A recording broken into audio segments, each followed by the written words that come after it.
তো এই যে চলে আসলাম ঠাকুর ঘরে, এখন পুজো করব।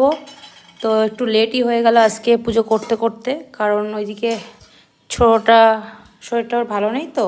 আর তারপরে এই গল্প টল্প, মা এসছে বাবা এসছে, সব গল্প টল্প করতে গিয়ে আরও লেট হয়ে গেল। আর এই দেখো বাজার থেকে যেসব ফুলগুলো নিয়ে এসেছে সেগুলো এখন সব গোছাতে হবে, মানে বাছাই করতে হবে। ওগুলো এরকমই থাকে, কিন্তু এখান থেকে ফুল বেলপাতা দূর্বা সব আলাদা করতে হবে। আর আমার ছেলে ফুল তুলে ধুয়ে গেছে বেগুনের ফুলও তুলেছে, ও বোঝে না, পাগল একটা এই দেখো ওই তুলেছে তাই কত বেগুনের ফুল তুলে গেছে, ভেবেছে ওটা হয়তো পুজোতে লাগে। এগুলো আলাদা রাখি, আর এইগুলো মাসি পাঠায় প্রত্যেক দিন, আলাদা করে রাখা হয় এই ফুলগুলো।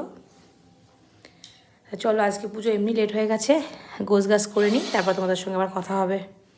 পুজো আগে সেরে নিই। আর বৃহস্পতিবারে করে প্রত্যেক দিন একটা করে আমি পদ্ম ফুল দিই। দেখো কি সুন্দর লাগছে।